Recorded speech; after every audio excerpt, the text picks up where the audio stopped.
தலைவர்களே, மக்களே மக்களுக்காக மக்களால் நடத்தும் ஆட்சி மக்களாட்சி என்றார் அமெரிக்க முன்னாள் குடியரசுத் தலைவர் திரு ஆப்ரஹாம் லிங்கன்.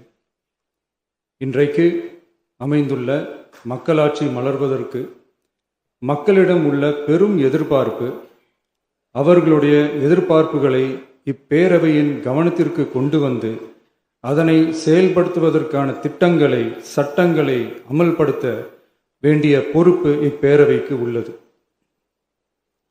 அதிகமான மக்கள் அதிக நன்மைகளை இந்த ஆட்சி காலத்தில் நன்மை பெற்றுள்ளார்கள் என்கிற வகையில் நம்முடைய செயல்பாடுகள் அமைய வேண்டும். இங்கே அனைவரும் சமம்.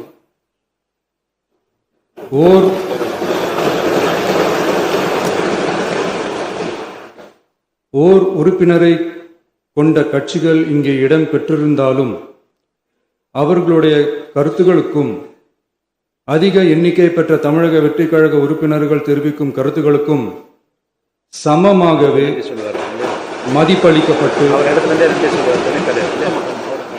நல்லவை ஏற்கப்பட்டு அல்லவை நிராகரிக்கப்பட்டு ஜனநாயகத்தின் இதயமாகவும் மூளையாகவும் இப்பேரவை செயல்பட வேண்டும்.